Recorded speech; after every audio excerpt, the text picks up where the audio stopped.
How's it going, everybody? And today I wanted to talk about something interesting today.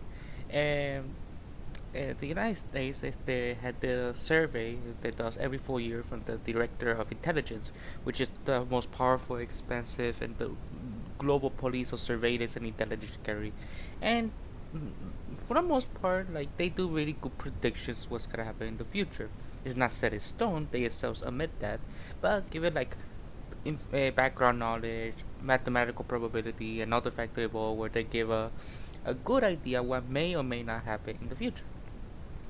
What's interesting about it looks like for the next 20 years, like the 2030s, the 2040s, the looks like anarchism will be on the rise again. In the academic peer review book, the Routledge Handbook of Anarchy and Anarchist Thought, by the chapter The Forecast for Anarchy. And in Section 8, the expansion of statism. Statism in general certainly seems to have reached new heights of power. For decades, states had wielded armaments sufficient by most accounts to kill billions and disrupt if not destroy modern civilizations. The United States routinely monitors the supposedly private communication of its citizens with little regard to supposedly inalienable constitutional rights.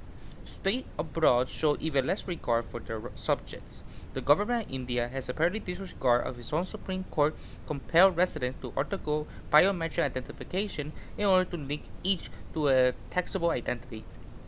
China's monetary program go even further, credit ratings than such a reward even minor dissent by limiting access to public and private services. The People's Republic of China also employ mass detention, re-education, work camps to house tens of thousands of people the government regard not as explicitly guilty of any crime but merely as insufficiently devoted to the state. Other governments doubly watch with interest and dread the prospect of letting machines take over the troublesome businesses of accompanying their subjects, obedient to official edicts. At the same time, the state grasp for new powers, its financial foundation crumbles. To judge from the United States' own cold, hard numbers, the strongest government on earth will soon go broke. The Government Accountability Office, or the GAO, which serves as something like the financial conscience of the US government, explain why current spending levels are unstable. Debt held by the public, i.e., federal debt, increased from $15.8 trillion or 77% of the gross domestic product or GDP at the end of the fiscal year of 2018 to $16.8 trillion or 79% of the GDP. At the end of the fiscal year of 2019, by comparison, debt has averaged 46% of GDP since 1946. The debt of GDP ratio is projected to surpass its historical height of 106%, racked up by spending on World War II, a bit after the year 2030 on the GAO's accounting. Around 2030, even if tax managed to capture 100% of all wealth generated in the United States, not enough will come in to pay down the federal debt. From there, the slippery slope leads even downward to fiscal ruins. The Congressional Budget Office, or the CBO, concerned begging in 2028 is the year which federal debt held by the public will exceed GDP. Among the unhappy consequences are federal spending on interest payments on that debt will increase substantially, especially because interest rates are projected to rise over the next few years. Because federal borrowing reduces total savings in the economy over time, the nation's capital stock will ultimately be smaller, pulling down productivity and total wages. Lawmakers will have less flexibility to use tax and spending policy to respond to unexpected challenges. The likelihood of the fiscal crisis in the United States will increase. Investors will become less willing to finance the government's borrowing unless they are compensated with very high interest rates. If that happens, interest rates on federal debts will rise suddenly and sharply. Granted, matters had not quite yet reached to the point of crisis, although this was written at the beginning of the pandemic, so like they didn't know the scope they were about to deal with at the time. But who believed the US politics would change so much now between 2030? As to incorporate a new era of long-term, brutal financial sound planning? Nor is the United States alone in facing a grim fiscal forecast. National Intelligence Council, or the NIC, foresee the same sort of economic ruin by the government across the developing world. The private, nonpartisan Peterson Institution for International Economics summed up the consensus, and I quote, "The government debt will grow to dangerous and unsustainable levels in most advances in many emerging economies over the next 25 years. If there are no changes in current tax rates or government benefit program in retirement and health crisis is virtually beyond dispute." End quote. The if clause offer a way of dodge disasters, of course, but again, internationally as well as domestically, does anyone reasonably expect the current generation of state to swear off buying votes through division spending? The recent and enduring riots among the Les Gilets Jaunes in France and elsewhere throughout the European Union suggest only one answer: none. Everybody wants something from nothing, but those who demand more benefits and lower taxes from physically failing states stand to get nothing at all except more trouble. As state lash back at protesters, thus begin a vicious cycle, and thus rise to sort of social whirlwinds that race before great storms of social changes.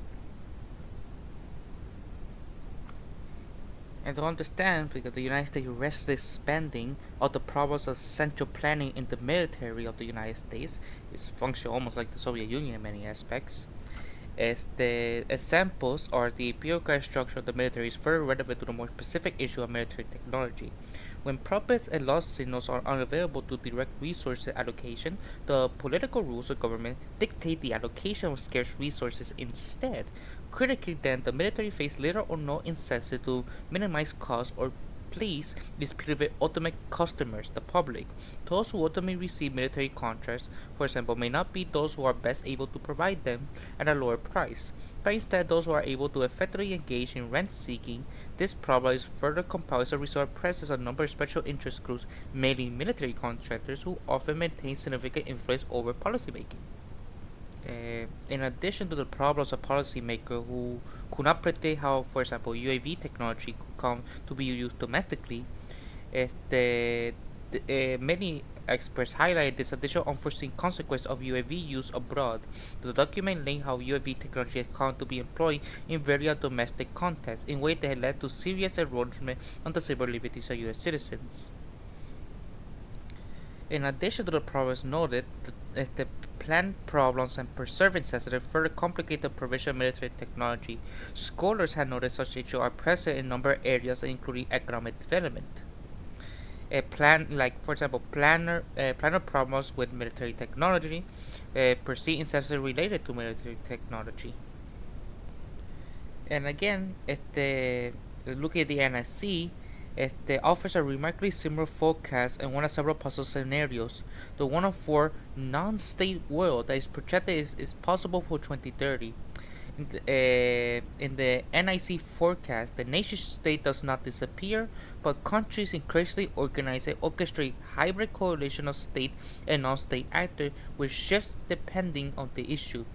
Despite the scenario's name, the state has not disappeared in a non-state world. They remain, though they face new struggle, only the baddest because authoritarian and biggest because to unwieldy face existential threat. Smaller jurisdiction do rather nicely in non-state world. The net result, at least compared to the more dire alternative considered by NIC, the world is more stable and socially cohesion. To judge from the trends already well underway, the non-state world, more accurately, less state world, looks rather more like than a blindly smooth continuation of the present-day world, a relatively larger and cohesive state, as documented in Your Next Government, From the Nation-State to the Stateless Nation. Special jurisdictions have from decades been turning formerly uniform countries into complicated schemes of overlapping and sometimes mutually exclusive rules. In nearly 75% of all countries in at least 4,000 locations worldwide, arguably more than 10,000, these special jurisdictions have splintered the authority of the state, creating venue for the express purpose of trying out better methods of government. Prompted by economic migrants seeking asylum as refugees, moreover, states has increasingly begun splitting their borders and now also their interior into special international zones, creating areas within their territory geographically, but outside the scope of many of their laws. The result an environment ripe for the rapid change, hopefully for an anarchist communist revolution.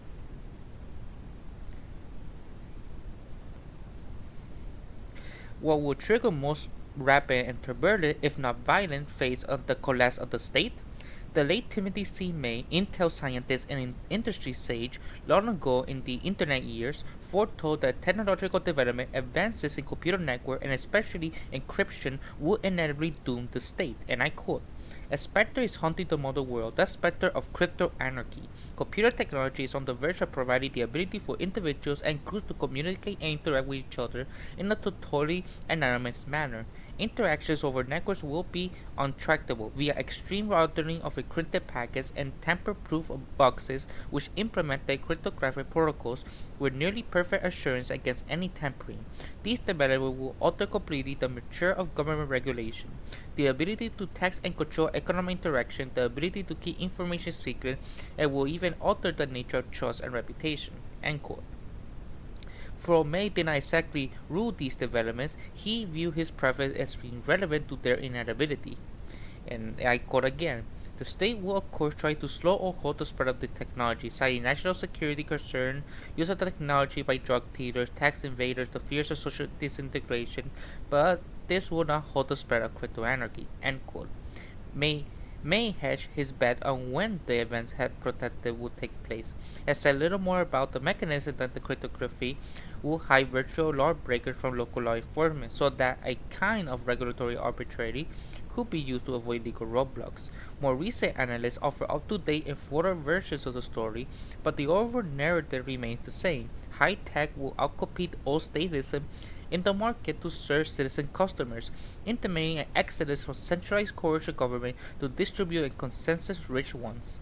And one time it seemed that Bitcoin might offer a fast escape from the fiat currency as status rule, the bloom has faded onto particular roles, but new and potential better crypto governance services continue to appear. So, they comes like anarchism from the bits up. What would a world with less and less status work? Locally, the same human nature that works now to keep families, peer groups, and private institutions going will continue to do so. By a large scale, the crypto anarchists will promise the outgrowth, one might say, transcends statism. How? To summarize the view of various commentators of their own favorite terminology, what central predator do in the state using coercion force, open source protocol would do in a permissionless network using distributed ledgers, database, and public key cryptography.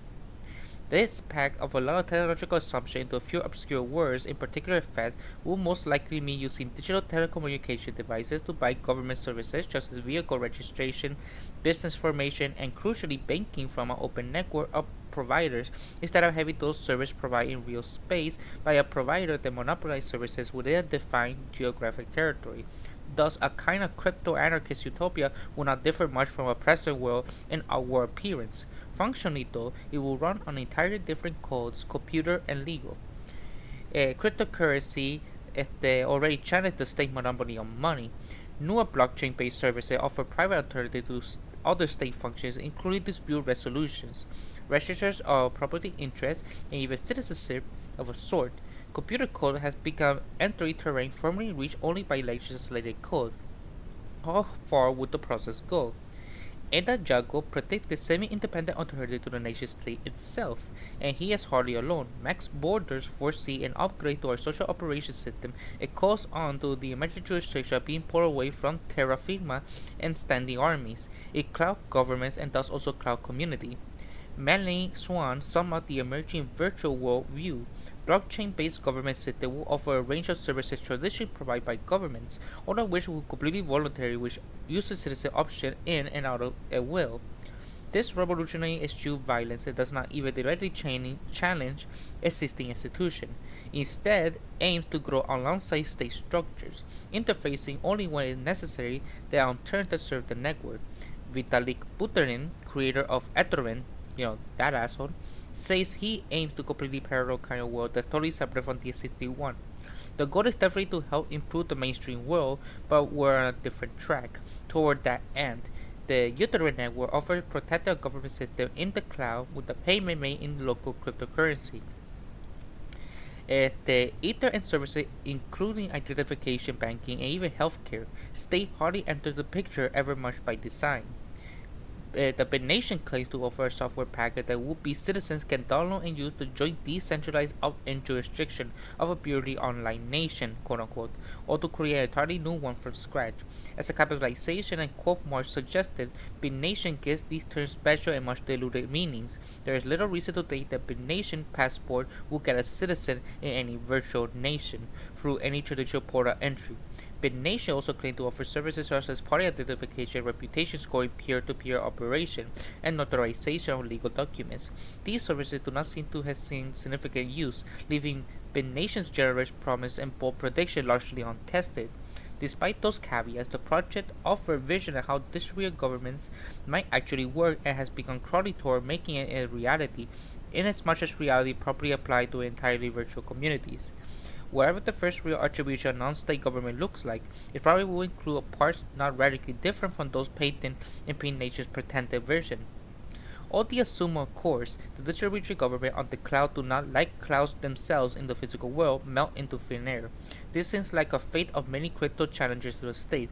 Consider, for instance, the first digital autonomous organization, Genesis DAO. A coding bug threw Genesis DAO into a government crisis so severe that the protocol's founder had to split the community into two separate, irreconcilable parts by a plenty of hard fork in the underlying protocol. Recall to the other main growing prediction of government sustained solely by bids assumed these new polities will fall prey to the same sort of problem that had long troubled more solid ones. It may turn out the surprise of people who had grown accustomed to staring at screens than into eyes. The computer code cannot do all things necessary for human governments, unless artificial general intelligence becomes a thing, but that's a different scenario. Perhaps we're working need more than telecommunication to create friendship, defy order, tech treason, show mercy, and do all other things, good and bad, that shape human governments. Another caveat vision of the crypto anarchist capitalist utopia tend to downplay the efficiency of nation state in competing competitor states of one form or another have been around for millennia, modern ones for about 500 years. States count the world's richest and wisest among their numbers. They have powerful incentives to resist China to their rule. The People's Republic of China is only to begin to explore the potential technology designed to control whole population. Technology can serve crypto anarchists or overstatists who will control the further governments remains uncertain. So, the government of the future? Brazil's bright but seemingly elusive potential earned its label at once both uplifting and wishful, the country of the future. Ability to let irony speak for itself, some which feel compared to add it will always be. The same level might well describe anarchy, the government of the future. Must anarchy always remain like Brazil in the eyes of the wags, nothing more than an imaginary ideal? No, anarchy exists here and now. Anarchy is not an ideal form of government too good for our imperfect world, quite the contrary. When understood at the outset of statism, anarchy pervades social life. It appears in countless voluntary acts of courtesy, kindness, and grace, from thriftly to the heroic that feel to the better part of human relation. The food that parents place before their children, the gifts to friends exchanged on special, even ordinary occasion, the tithing shared between neighbors, co-workers, and strangers, these kinds of connections, far more than the regulation, taxation, or conscription make social life notable. Let all give social life. Well, life. And like the central intelligence, what is the future of 2030 to 2040 is gonna be anarchy to an extent. If this God revealed the forecast for anarchy, it's not a question of if, but how much. Not a question of when, but how quickly. Not a question of why in any sense at all. In answer to those questions, to chapter the conclusion with this prediction, and I quote: Anarchy in the sense of stateless government will increase gradually in scale and scope until around 2030, at which time many and major states will fail financially. They will consequently abandon many former powers and services, some of which constant, rich, distributed economic system will adopt. Despite political turbulence and scattered local outbreaks of chaos, this process will generate significant, widely distributed improvement in human freedom, prosperity, and well-being. End quote.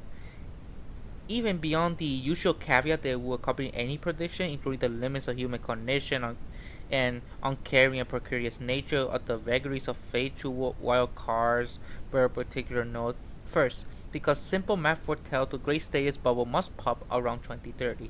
The moment of crisis will tend to work in its way backward from the future to the present. panic will arise when presumed to avoid the looming disaster overwhelmed to exist. So to speak, this will cause its own disaster, like those crushed in a crowded field like a burning assembly sometime before 2030.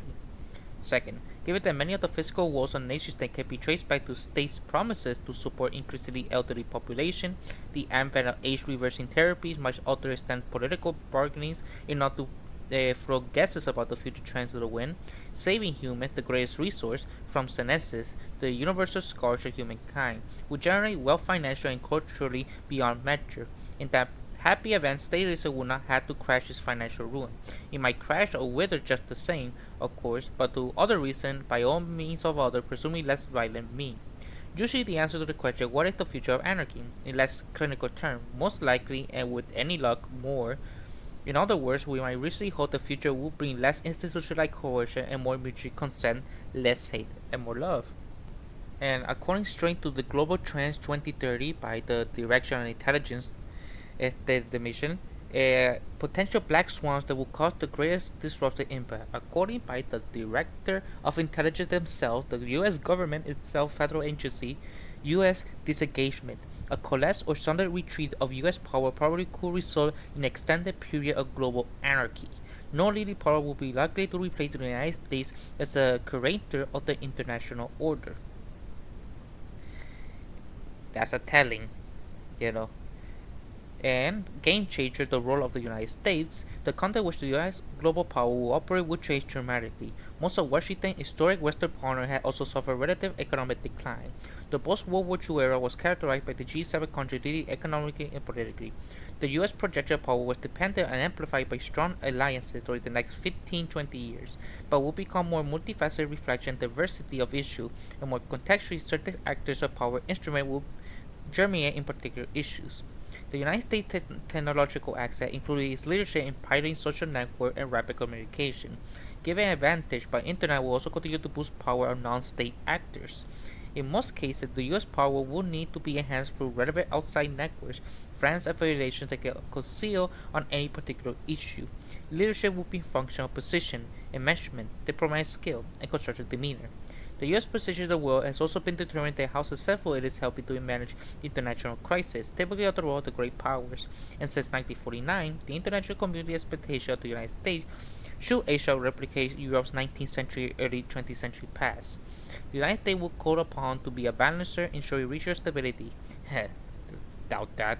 In contrast, the fall of the dollar as a global reserve currency as substitution by another or a basket currency would be one of the sharpest indications of loss of U.S. global economic position, strongly undermining Washington's political influence too. The replacement of the United States to another global power and erection of a new international order seems the least likely outcome at this time period. No other power will be likely to achieve the same panoply of power in this time frame under any plausible scenario. The emerging powers are eager to take their place at the top table of key multilateral institutions such as the United Nations, the IMF, and the World Bank. But they do not expose any competing vision. Although ambivalent and even resourceful to the US-led international order, they have benefited from it as a more interest in continuing their economic development and political conciliation than contesting US leadership. In addition, the emerging powers are not a bloc, thus they do not have any unitary alternative vision. Their perspective, even China's, are more keen to sharpen regional structure.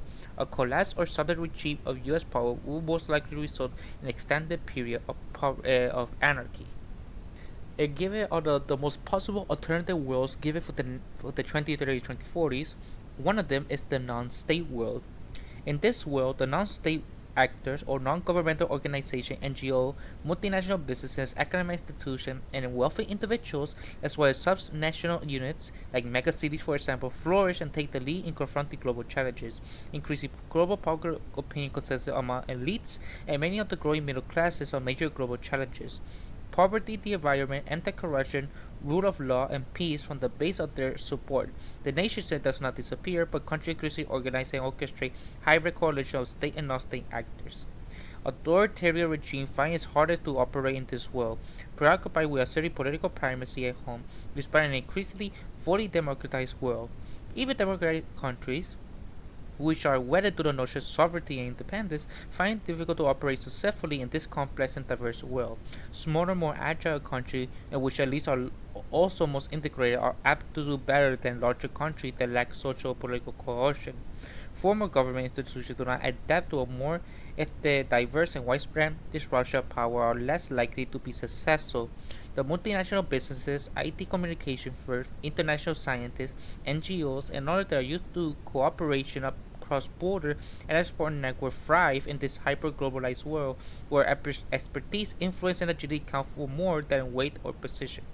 This nevertheless patchwork and very uneven world, some global problems get solved because network manage to coalesce and some cooperation occurs across state and non-state divide. In other cases, non-state actors might try to deal with the challenges they are stemming because of opposition from major powers. Security threat pose an increasing challenge. Access to lethal and disruptive technology expand, enabling individual and small groups to perpetuate violence and disrupt it on a large scale. Economically, global growth does slightly better than in the grind out of the bottle scenario because of more cooperation occurs in major global challenges in this world. The world is also more stable and social cohesion.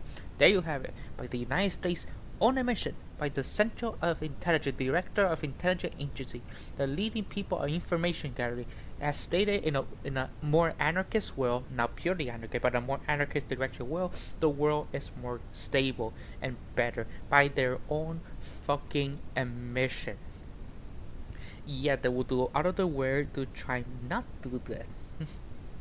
In their more recent paper, in technology, will offer potential to indicate problems such as climate change and diseases and to create new challenges such as job displacement. Technology are being invented, used, spread, and then discarded at ever increasing speed around the world. The new center innovation are emerging. During the next 2 decades, the pace and reach of technological development are likely to increase even faster. Transforming a range of human experience and capability will also creating new tension and disruption within and between societies, industry, and states. State and non-state rivals will vie for leadership and dominance in science and technology, with potentially cascading risks and implications for economic, military, and social security.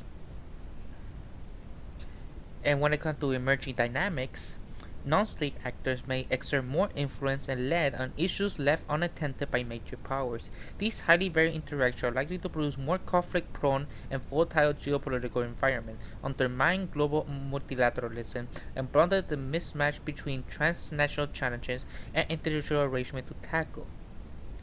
Alternative scenarios for 2040. How do state and non-state actors engage in world include focus and type of engagement? And human response to core drives emerging dynamic will determine how the world will evolve over the next 2 decades. And the many uncertainties about the future, we explore 3 questions according to our policies. From these questions, we construct our region 1. The other are how severe are the looming global challenges, and finally, what do states prioritize for the future?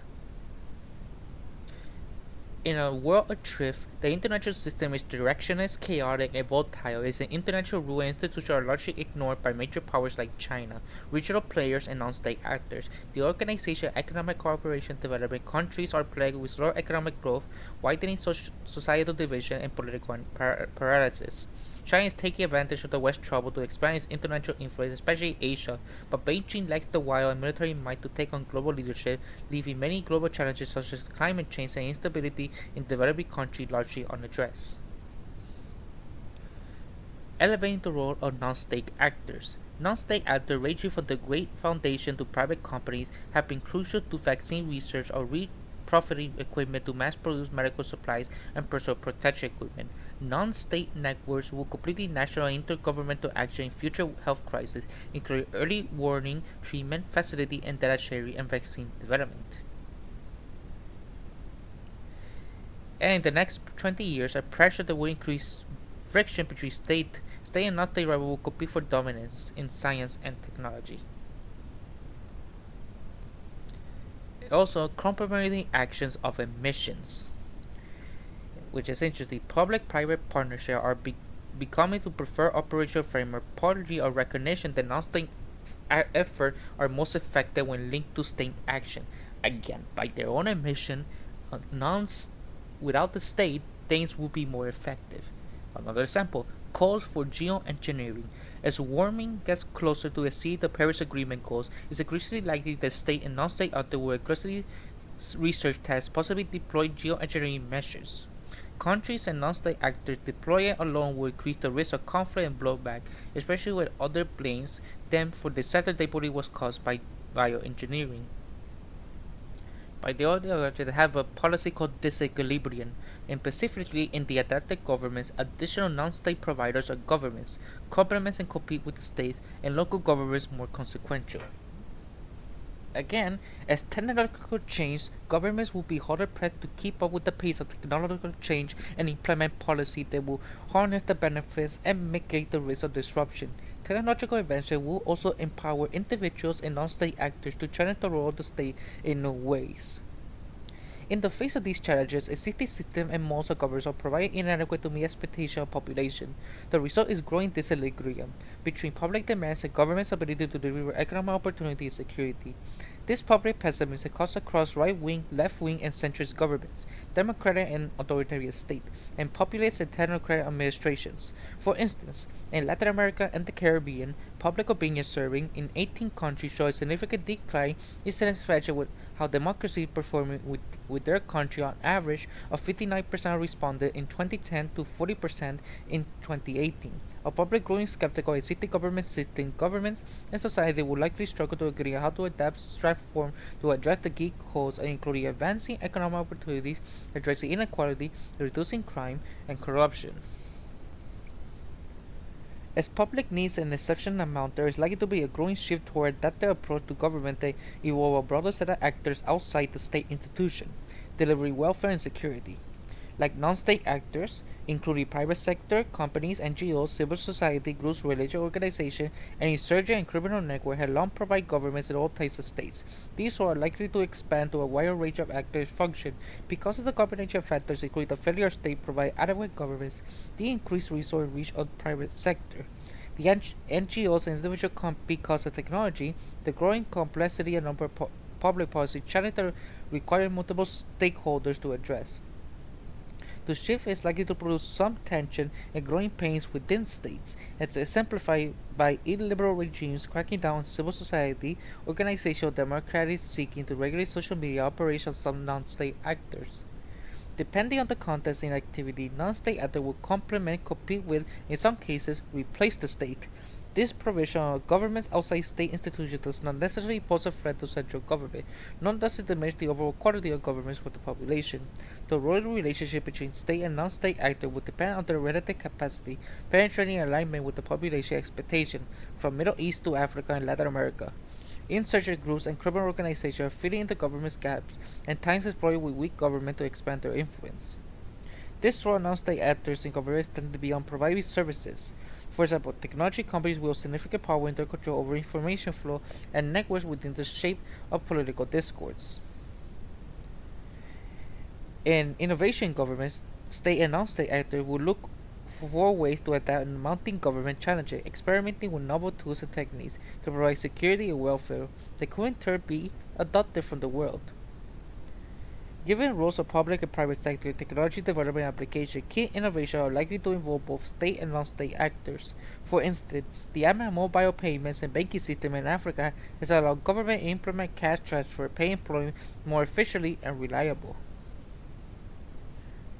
And there's going to be a new ideology. New approaches and even more combinations of blends of system will occur along several axes, from centralized to localized government, from strong state rule to strong non-state rule, from democratic to authoritarian, from secular to religious, from nationalist to internationalist. These shifts or transformation will spur inevitable contestation between the constituents holding onto old orders and those embracing the new one. Private sector and other non-state actors are overtaking displaced governments as the primary problems of welfare and security. Democracy experienced a revival and is proved more adapted in the coming global challenges, although also coming to an authoritarian way partially inspired by China's model of technology-driven authoritarian capitalism.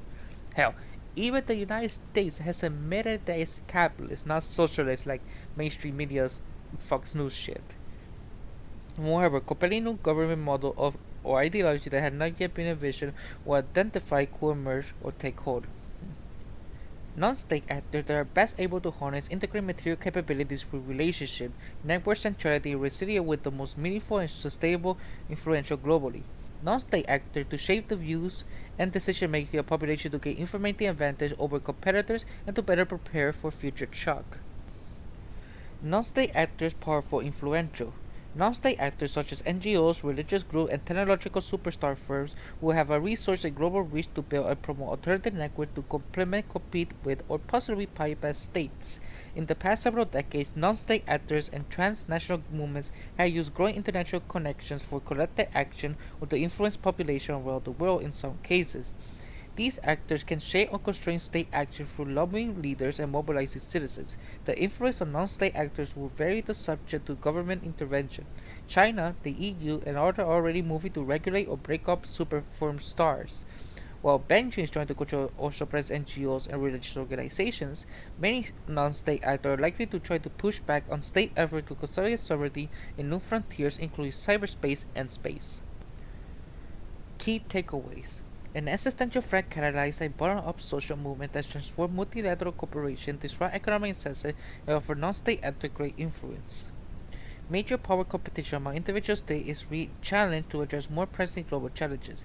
The geopolitical hierarchy is reshuffled, creating one unlikely partnership between progressive European political parties and the Chinese Communist Party. Europe takes the lead in promoting sustainable development while China does and promotes new energy technologies. Countries behold to fossil fuel industry are the slowest to get on board with the global revolution, creating a global backlash to their leadership, products, and brands. The second, third order implication new political movement create long-term challenges for their economies.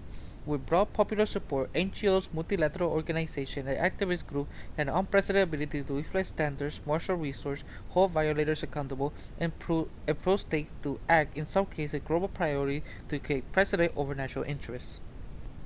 And but because technology, data is king, and AI becomes mainstream, and China becomes a new space power.